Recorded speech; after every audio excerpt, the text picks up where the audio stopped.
Okay, ഇനിയിപ്പോൾ നമുക്ക് രണ്ടാമതായിട്ട് ഒരു കേസ് നോക്കുന്നത് എന്താന്ന് പറഞ്ഞാൽ, നമ്മളിപ്പോൾ ആദ്യത്തെ കേസിൽ സിമ്പിൾ ഈഫ് സ്റ്റേറ്റ്മെന്റ് ആയിരുന്നു നമ്മൾ യൂസ് ചെയ്തിരുന്നത്. ജസ്റ്റ് ഒരു ഈഫ് എൽസ് എന്നുള്ള രീതിയിലുള്ള സിമ്പിൾ സ്റ്റേറ്റ്മെന്റ് നമ്മൾ യൂസ് ചെയ്തുള്ളൂ. നമുക്ക് ഇനി ഒരു നെസ്റ്റഡ് ഈഫ്, അതായത് ഒന്നിൽ കൂടുതൽ നമുക്ക് ഈഫ് എൽസ് കണ്ടീഷൻസ് അല്ലെങ്കിൽ ഒന്നിൽ കൂടുതൽ കണ്ടീഷൻസ് നമുക്ക് ചില പ്രോഗ്രാംസിന് അത് ഡിറ്റർമിൻ ചെക്ക് ചെയ്യേണ്ടതായിട്ട് വരും. അങ്ങനെയുള്ള കേസിൽ നമുക്ക് സിംഗിൾ ആയിട്ടുള്ള ഈഫ് എൽസ് വെച്ച് നമുക്ക് ചെയ്യാൻ സാധിക്കത്തില്ല. കാരണം നേരത്തെ എക്സാമ്പിളിനകത്ത് നമ്മൾ what we have determine whether the input is N even number or an odd number, ഒറ്റ കണ്ടീഷൻ മാത്രം ചെക്ക് ചെയ്താൽ മതിയായിരുന്നു. പക്ഷേ ചില കേസിൽ ഒന്നിക്കുള്ള കണ്ടീഷൻസ് ചെക്ക് ചെയ്യേണ്ട കേസിൽ നമ്മൾ നെസ്റ്റഡ് ഈഫ്, അതായത് ഒന്നിക്കുള്ള തവണ നമ്മൾ ഈഫ് എൽസ് സ്റ്റേറ്റ്മെന്റ് യൂസ് ചെയ്യേണ്ടതായിട്ട് വരും. അങ്ങനെയുള്ള കേസിലാണ് നമ്മൾ നെസ്റ്റഡ് ഈഫ് എന്ന് പറയുന്ന ഒരു കൺസെപ്റ്റ് ആണ് നമ്മൾ യൂസ് ചെയ്യുന്നത്. അപ്പോൾ നമുക്ക് അതിൻ്റെ ഒരു എക്സാമ്പിൾ നോക്കാം. ഈ ഒരു പ്രോഗ്രാം നോക്കിക്കഴിഞ്ഞാൽ here we have writing a program to determine the youngest of the three, അതായത് 3 പേരുടെ ഏജസ് നമ്മൾ ഇൻപുട്ട് ആയിട്ട് കൊടുക്കുന്നു. കൊടുത്തതിന് ശേഷം നമ്മൾ എന്താ ഡിറ്റർമൈൻ ചെയ്യുന്നത്, അതിനകത്ത് ആരാണോ യങ്ങർ ആയിട്ടുള്ളത് ആ ഒരു പ്രോഗ്രാമാണ് നമ്മൾ ചെക്ക് ചെയ്യുന്നത്. Say for example for the time being the time coping the same program, time constrain കൊണ്ടാണ് ഞാനിത് ഡയറക്റ്റായിട്ട് കോപ്പി ചെയ്യുന്നത്. സോ നമ്മൾ നമ്മുടെ കൺസോളിൽ ഓൺലൈൻ കമ്പൈലറിനകത്ത് ഡയറക്റ്റായിട്ട് പ്രോഗ്രാം ടൈപ്പ് ചെയ്യുന്നു. ഓക്കെ, അപ്പോൾ ഇനി നമ്മളൊക്കെ ഫസ്റ്റ് ലൈൻ ബൈ ലൈൻ ആയിട്ട് നമ്മൾ പറയാം. ഫസ്റ്റിൽ നമ്മൾ പ്രോഗ്രാം സ്റ്റാർട്ട് ചെയ്യുന്നു. Let be hashing stdio.h. നമ്മുടെ പ്രോഗ്രാം ഓൾറെഡി സ്റ്റാർട്ട് ചെയ്തു. അതിനുശേഷം നമ്മുടെ ഇൻഡുമെയിൻ അല്ലെങ്കിൽ വോയിഡ് മെയിൻ, ഇൻഡുമെയിനോ വോയിഡ് മെയിനോ നമുക്ക് കൊടുക്കാം. If you are using the ഇൻമെയിൻ, please make sure you need to get just return 0.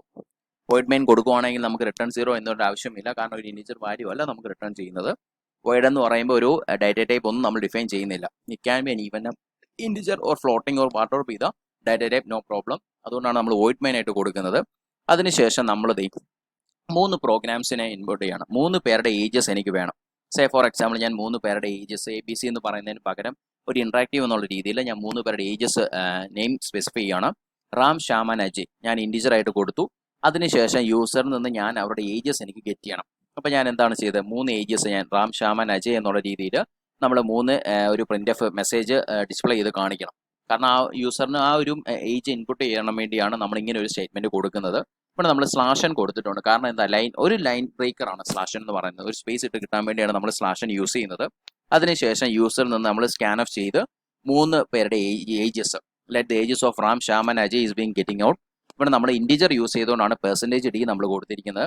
ഇനി നമ്മുടെ ഫസ്റ്റ് കണ്ടീഷൻ ചെക്ക് ചെയ്യുന്നത് എന്താണ്, 3 പേരുടെ ഏജസിൻ്റെ അകത്ത് നമ്മുടെ പ്രോഗ്രാം പറയുന്നത് എന്താണ്, ആരാണോ ഏറ്റവും യങ്ങർ ആയിട്ടുള്ളത്. That means out of the 3 persons we need to identify who is a younger one.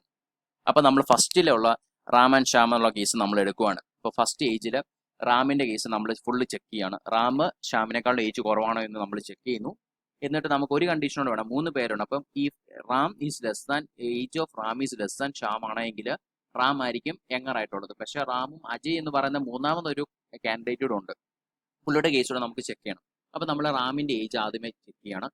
Ram ശ്യാമിനെക്കാട്ടിലും age കുറവാണോ, അതുപോലെ തന്നെ അജയ് എന്ന് പറയുന്ന ആളെക്കാളും കുറവാണോ എങ്കിൽ ബട്ട് വി ക്യാൻ ഇൻഫർ, നമുക്ക് പറയാൻ പറ്റും. ഈ എൽസിൻ്റെ അകത്ത് നമുക്ക് പറയാം റാം എന്ന് പറയുന്ന ആളാണ് യങ്ങസ്റ്റ് ആയിട്ടുള്ളത് എന്ന് പറയാം. അല്ലെങ്കിൽ നമുക്ക് എന്താണ് കണ്ടീഷൻ ചെക്ക് ചെയ്യാൻ പറ്റുന്നത്, റാം ലെസ് ദാൻ അജയ്. ഈ ഒരു ഈഫാണ് നോക്കേണ്ടത്. റാം ലെസ് ദാൻ അജയ് ആണ്, അപ്പോൾ റാം നമുക്ക് യങ്ങസ്റ്റ് എന്ന് പറയാം. നേരെ മറിച്ച് Ram not less than Ajay അല്ല എങ്കിൽ നമുക്ക് എന്ത് പറയാം, അജയ് എന്ന് പറയുന്ന ആളായിരിക്കും യങ്ങസ്റ്റ് ആയിട്ടുള്ളത്. ഇതാണ് നമ്മുടെ ഫസ്റ്റ് കണ്ടീഷൻ വരുന്നത്. അതിനുശേഷം നമുക്ക് എൽസ് കണ്ടീഷൻ അത് പറയുകയാണ്. രണ്ടാമത്തെ കേസിൽ എടുക്കുക, രണ്ടാമത്തെ കാൻഡിഡേറ്റിന് എടുക്കുകയാണ്. നമ്മൾ ശ്യാം എന്ന് പറഞ്ഞ കാൻഡിഡേറ്റിന് എടുക്കുന്നു. ശ്യാമിൻ്റെ ഏജ് അജയെക്കാട്ടിലും ലെസ് ദാൻ ആണോ എന്ന് നമ്മൾ ചെക്ക് ചെയ്യുന്നു. അങ്ങനെയാണെങ്കിൽ ശ്യാം എന്ന് പറയുന്ന ആളായിരിക്കും ഏജ് കുറവ്. നേരെ മറിച്ച് തിരിച്ചുള്ള കണ്ടീഷനും വരാം, ലെസ് ദാൻ അല്ല എങ്കിൽ അജയ് എന്ന് പറയുന്ന ആളായിരിക്കും യങ്ങസ്റ്റ് ആയിട്ട് വരുന്നത്. ഇങ്ങനെ നമുക്ക് 3 പേരുടെ ഏജസും നമുക്ക് ഇങ്ങനെ കമ്പയർ ചെയ്യാൻ സാധിക്കും. അതായത് നമ്മൾ ആദ്യമേ ചെയ്യുന്ന എന്താണ്, 3 കാൻഡിഡേറ്റ്സിന് ഒരു നെയിം നമ്മൾ സ്പെസിഫൈ ചെയ്തു, 3 വേരിയബിൾ ആയിട്ട് അവർ സ്റ്റോർ ചെയ്തതിന് ശേഷം അവരുടെ ഏജസ് നമ്മുടെ യൂസറിൽ നിന്ന് ഗെറ്റ് ചെയ്തു. എന്നിട്ട് ഓരോരുത്തരുടെ ഏജുമായിട്ട് കമ്പയർ ചെയ്യണം. ഫസ്റ്റ് പേഴ്സണിൻ്റെ ഏജ് സെക്കൻഡ് പേഴ്സണുമായിട്ടും അതുപോലെ തന്നെ ഫസ്റ്റ് പേഴ്സണിൻ്റെ ഏജ് തേർഡ് പേഴ്സണുമായിട്ട് നമ്മൾ കമ്പയർ ചെയ്തിട്ട് ഔട്ട് ഓഫ് ദ 3 ആർക്കാണോ യങ്ങർ ആയിട്ടുള്ളത് അവരുടെ പേരായിരിക്കും നമ്മൾ ഡിസ്പ്ലേ ചെയ്ത് കാണിക്കുന്നത്. നമുക്ക് ഈ ഒരു പ്രോഗ്രാം ഒന്ന് റൺ ചെയ്ത് നോക്കാം. Okay, I M going to run the same program. I M getting an error. What is error? Okay, ഇവിടെ എനിക്ക് ഒരു എറർ അടിച്ചിരിക്കുന്നത് എന്താണ്, ഒരു ഫേറ്റൽ എറർ എന്ന് പറഞ്ഞ് കാണിക്കുന്നുണ്ട്. ഇവിടെ നോക്കി കഴിഞ്ഞാൽ line number 8 I M getting an error. What is a error? No such file or directory. Okay, what is a problem with it? Compilation terminated also. അപ്പോൾ നമ്മൾ നോക്കിക്കഴിഞ്ഞാൽ ഇത് അൺവാണ്ടഡ് സ്പേസസ് നമ്മൾ റിമൂവ് ചെയ്തിരിക്കണം. ഇപ്പോൾ ഇവിടുത്തെ കേസ് നോക്കിക്കഴിഞ്ഞാൽ #include stdio.h എന്ന് പറയുന്ന സ്റ്റാൻഡേർഡ് ലൈബ്രറി ഫംഗ്ഷൻ ആണ് നമ്മുടെ for input and output we are using the standard library function yesterday dot. പക്ഷേ ഈ ഒരു ലൈബ്രറി ഡിഫൈൻ ചെയ്യുന്ന സമയത്ത് അതിന്റെ ഫോർമാറ്റ് നോക്കിക്കഴിഞ്ഞാൽ ഹാഷ് ഇൻക്ലൂഡ് യെസ്റ്റർഡേ ഡോട്ട് ആ ഒരു ഓപ്പണിംഗ് ആൻഡ് കേർലി ബ്രാക്കറ്റിനുള്ളിൽ സ്പേസസ് അലൗഡ് അല്ല. അപ്പോൾ നമ്മൾ ആ ഒരു അൺവാണ്ടഡ് സ്പേസ് ഉണ്ടെങ്കിൽ ആ ഒരു ഹെഡർ ഫയൽ എടുക്കത്തില്ല. അത് ഏതൊരു കേസിലാണെങ്കിലും ഇപ്പൊ തന്നെ നമ്മൾ ഈഫിന്റെ കേസ് ധാരാളം സ്പേസ് ഇട്ട് പോവുകയാണെങ്കിൽ ചിലപ്പോൾ എറർ അടിക്കും, കമ്പൈലേഷൻ എറർ ആയിരിക്കും വരുന്നത്. So we are going to recompile the same. Okay, I M getting another error. What is error? I M getting okay. ഇവിടെ നമ്മൾ നോക്കിക്കഴിഞ്ഞാൽ എനിക്ക് ഒരു എറർ അടിച്ചിരിക്കുന്നത് എന്താണ്? Scan the undeclared. Okay, line number 13 ഒരു എറർ ഉണ്ട്. Scan f. ഓക്കെ, ഇവിടെ സ്കാൻ എഫിന്റെ സ്പെല്ലിങ് ഞാൻ ടൈപ്പ് ചെയ്ത് തിരിഞ്ഞു പോയി. Scan f, CANF, scan f. Okay, ഇപ്പം നമ്മൾ സ്കാൻ എഫിന്റെ ഫംഗ്ഷൻ നമ്മൾ കറക്റ്റായിട്ട് ഡിഫൈൻ ചെയ്തിട്ടുണ്ട്. അതുകൊണ്ട് നമ്മൾ ടൈപ്പ് ചെയ്യുന്ന സമയത്ത് ശ്രദ്ധിക്കണം. സ്പെല്ലിംഗ് മിസ്റ്റേക്ക് പോലും നമുക്ക് കമ്പൈലേഷൻ എറർ വരാനുള്ള ചാൻസ് പ്രോബിലിറ്റി വളരെ കൂടുതലാണ്. Okay okay, now so far the time fine. Okay, program was successfully executed. ഇനി നമ്മളോട് ചോദിച്ചിരിക്കുന്നത് എന്താണ്? Please enter the 3 ages of 3 persons. Okay, ഞാൻ 3 പേരുടെ ഏജസ് എൻ്റർ ചെയ്യണം. Let it be 5. Okay, I M going to enter 5 as well as 7 as well as 3.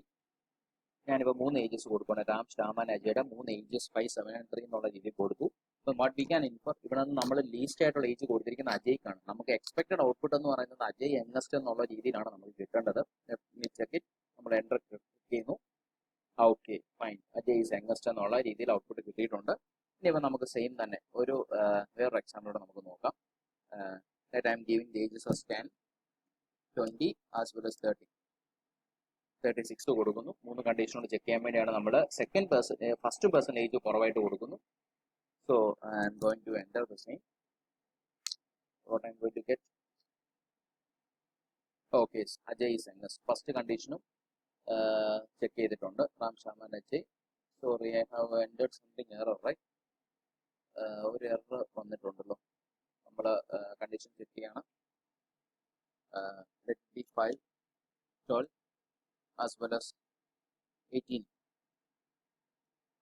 Okay, this youngest, whatever I'm going to get. ഇന്നത്തെ കേസിൽ നമുക്ക് അജയുടെ age ആണ് youngest ആയിട്ട് കിട്ടിയിരിക്കുന്നത്.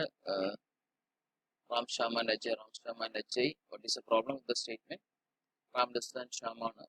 Ram less than Ajay ആണെങ്കിൽ റാമിന്റെ ഏജ് യങ്ങസ്റ്റ് ആയിട്ട് കൊടുത്തു. അതിനുശേഷം നമ്മൾ അജയുടെ കേസിൽ അജയുടെ അല്ലെങ്കിൽ അജയ് യങ്ങസ്റ്റ് എന്ന് കൊടുത്തു. അതിനുശേഷം എൽസ് കണ്ടീഷൻ നമ്മൾ എടുക്കുന്നു. Shyam is less than Ajay. Second condition നമ്മൾ ചെക്ക് ചെയ്യാണ്. അങ്ങനെയാണെങ്കിൽ ശ്യാം എന്ന് പറയുന്ന ആളായിരിക്കും യങ്ങസ്റ്റ് ആയിട്ടുള്ളത്. ഓക്കെ, അജയ് യങ്ങസ്റ്റ് ആയിട്ട് വന്നു. Okay, what is the problem with the statement?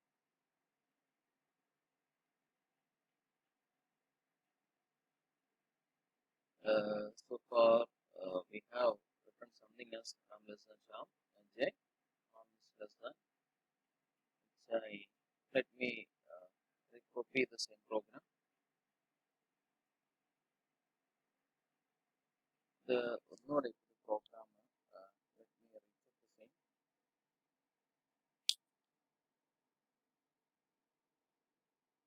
The error വന്നിരിക്കുന്ന എന്തുകൊണ്ടാണ്?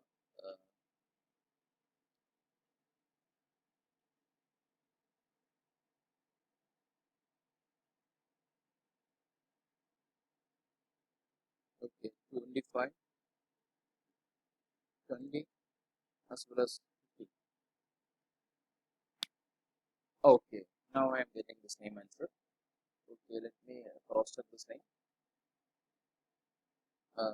They just let it be 10 as well as 15 as well as അജയുടെ age നമുക്ക് ഇനി ലോ ആയിട്ട് കൊടുക്കാം, 3 ആയിട്ട് കൊടുക്കാം. സെക്കൻഡ് കണ്ടീഷൻ നമ്മൾ ചെക്ക് ചെയ്യുന്നു. ഓക്കെ ഫൈൻ എടുക്കുന്നുണ്ട്. ഓക്കെ, ഇപ്പൊ ലാസ്റ്റ് കേസിൽ നമുക്ക് ഇനി ഫസ്റ്റ് പേഴ്സൻ്റെ ഏജ് ശ്യാമിന്റെ ഏജ് 1 ആയിട്ട് കൊടുക്കാം. 5, 10. Expected output is RAM should be the linear state. Okay fine, now the program is working correctly. Okay, നമുക്ക് വന്ന എറർ എന്താണെന്ന് വെച്ച് കഴിഞ്ഞാൽ നമ്മൾ ആ ഈക്വൽ സ്റ്റേറ്റ്മെന്റ് എടുത്ത സമയത്ത് ഇൻറ്റൻറ്റേഷൻ എറർ, അതായത് പ്രോപ്പർ ആയിട്ടുള്ള curly braces opening and closing വളരെ ശ്രദ്ധിക്കണം. നമുക്ക് ഒന്നുകൂടെ ഈ ഒരു പ്രോഗ്രാം ഞാൻ എക്സ്പ്ലെയിൻ ചെയ്യാം. ഇപ്പോൾ ഇവിടുത്തെ കേസിൽ നമ്മൾ നോർമൽ രീതിയിൽ മെയിൻ ഫംഗ്ഷൻ്റെ അകത്ത് നമ്മൾ 3 വേരിയബിൾസ് ഡിക്ലെയർ ചെയ്യുന്നു. Ages of Ram, Shyam and Ajay. Then we are inputting the ages of 3 persons. Ram, ശ്യാമിന്റെ അജയുടെ കൊടുത്തു. ഇനി ഫസ്റ്റ് ഈഫ് കണ്ടീഷൻ ഈ ഒരു ലൈൻ നമ്പർ 14 നിങ്ങൾ ശ്രദ്ധിക്കുക. ഇവിടുത്തെ കേസിൽ ഇത്ര ഒരു കേസ് നമ്മൾ നോക്കുക. ഈ ഒരു കേസിൽ ഈ ഇത്ര എൽസ് ആയിട്ട് നമ്മൾ ചെക്ക് ചെയ്യാം. ഫസ്റ്റിലെ നമ്മൾ ചെക്ക് ചെയ്യണം. ഫസ്റ്റ് കാൻഡിഡേറ്റ് എന്ന് പറയുന്നത് റാമാണ്. റാമിന്റെ ഏജ് ലെസ് ആൻഡ് ഷാം അല്ലെങ്കിൽ ലൈൻ നമ്പർ 14 പറയുന്നത് എന്താണ്, ഫസ്റ്റ് കാൻഡിഡേറ്റിന്റെ ഏജ് സെക്കൻഡ് കാൻഡിഡേറ്റിനെക്കാളും ലെസ് ആണ്. അതുപോലെ ഫസ്റ്റ് കാൻഡിഡേറ്റിന്റെ ഏജ് തേർഡ് പേഴ്സണേക്കാളും ലെസ് ആണെങ്കിൽ നമുക്ക് എന്ത് ഇൻഫർ ചെയ്യാൻ സാധിക്കും, ആദ്യത്തെ ആൾ അതായത് റാം എന്ന് പറയുന്ന ആളായിരിക്കും യങ്ങസ്റ്റ് ആയിട്ടുള്ളത്. അതാണ് നമ്മൾ ഈ പ്രീ കണ്ടീഷൻ അത് ചെക്ക് ചെയ്യുന്നത്.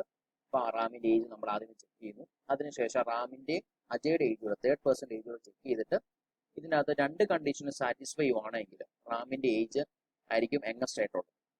അല്ലെങ്കിൽ നമുക്ക് പറയാൻ പറ്റുന്നത് എന്താണ്, ഈ ഒരു ഈഫാണ് പിന്നെ എടുക്കുന്നത്.